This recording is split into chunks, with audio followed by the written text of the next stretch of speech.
में जाके वहाँ चादर पेश कर रहे हैं, तो मेरा केस, मुझे न्याय कैसे मिलेगा? मेरे केस पे तो सीधा असर पड़ेगा। तो क्या हाल है, तो फिर से आ गया कोई नई अपडेट लेकर। और ये जो अपडेट है ये अजमेर दरगाह को लेकर। जैसा कि आप लोग जानते हैं कि अजमेर दरगाह पर कितना ज्यादा विवाद चल रहा है। जी हाँ, आप लोग जानते ही हैं कि अजमेर दरगाह पर विष्णु गुप्ता नाम के एक आदमी ने एक याचिका दायर की थी, जिसपे कि उसने दावा किया था कि अजमेर दरगाह के नीचे शिव जी का मंदिर है। जी हाँ, और फिर ये मामला कोर्ट में चला गया। यहाँ पर कोर्ट ने ये याचिका को एक्सेप्ट भी कर लिया और इसकी तारीख भी दी थी। और अब जो इसकी अगली तारीख है वो है जनवरी 24। जी हाँ, लेकिन अब जो मैं बात करने वाला हूँ वो है कि जो अजमेर दरगाह पर चल रहा है 813वां उर्स, उस पे हर बड़े बड़े नेता चादर भेज रहे हैं। जैसे कि आपको पता है कि जो उद्धव ठाकरे जी हैं, इन्होंने भी चादर भेजी, असदुद्दीन ओवैसी ने भी, और कई बड़े बड़े नेताओं ने चादर भेजी। अब लेकिन जो चादर भेजी है वो हमारे देश के प्रधानमंत्री नरेंद्र मोदी जी, जी हाँ, उन्होंने भी अजमेर दरगाह के लिए चादर भेजी, जिस पर विष्णु गुप्ता काफी ज्यादा भड़क गए। और क्या क्या उन्होंने नहीं कहा, उन्होंने हमारे देश के प्रधानमंत्री जी के लिए एक बहुत बड़ी चिट्ठी लिख दी, और साथ ही साथ उन्होंने एक प्रेस कॉन्फ्रेंस करके क्या क्या कहा है वो भी मैं आपको बताने वाला हूं। तो सबसे पहले आप ये विष्णु गुप्ता का इंटरव्यू देख लीजिए। चिट्ठी साफ तौर पे इसलिए लिखी है माननीय प्रधानमंत्री जी को कि मेरा केस अजमेर का जिला अदालत है, वहाँ चल रहा है, और जब तक कोर्ट में केस चल रहा है, मैं मानता हूँ कि कोई संवैधानिक पद से यदि कुछ भी जाता है, कोई चादर जाती है या कोई फेवर होता है, तो मुझे लगता है कि हमें तो न्याय नहीं मिलेगा।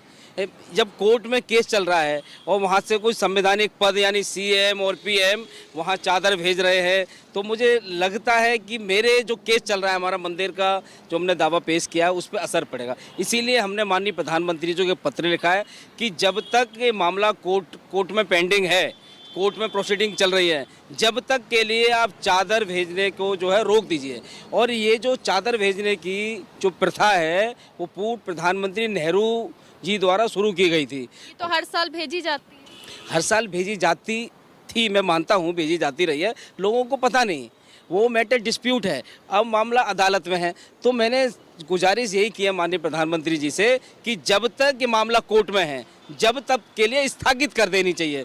मैं ये नहीं कह रहा हूँ कि आप ना भेजें, ये मामला सॉर्ट आउट हो जाए, आप भेजें। ये मामले में ये पता चल जाए कि वो संकट मोचन महादेव मंदिर ही है, तो आपको चादर भेजने की जरूरत नहीं है। आप वहाँ पे आप जाइए, आप पूजा पाठ करना महादेव की, जल अभिषेक करना, लेकिन जब तक ये पेंडिंग है कोर्ट में, दरगाह का केस पेंडिंग है, तो मैं मानता हूँ कि मेरे केस पे असर पड़ रहा है। और मैंने वहाँ के सीएम को भी एक मेल भेजा था, कोर्ट के जो सिविल न्यायालय में चल रहा है, और वहाँ के जिला कलेक्टर और एसपी साहब सिर्फ वहाँ पे कोर्ट में उसमें दरगाह में जाके वहाँ चादर पेश कर रहे हैं, तो मेरा केस, मुझे न्याय कैसे मिलेगा?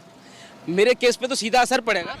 तो जैसा कि आप लोगों ने विष्णु गुप्ता का इंटरव्यू देख ही लिया होगा, जिसमें वो कहते हुए नजर आ रहा है कि हमारे देश के प्रधानमंत्री ये कर रहे हैं, तो वे केस वो कैसे लड़ेंगे। तो हालांकि आपको पता ही है कि जो अजमेर दरगाह है, जो ख्वाजा जी हैं, वो इंडिया में ही नहीं, हमारे हिंदुस्तान में ही नहीं, पूरी दुनिया में उनका जलवा है। और बाहर से बड़े बड़े नेता, यहाँ तक के फॉरेन के नेता भी आके वहां पर चादर चढ़ाते हैं और वहां पर जरूर आते हैं।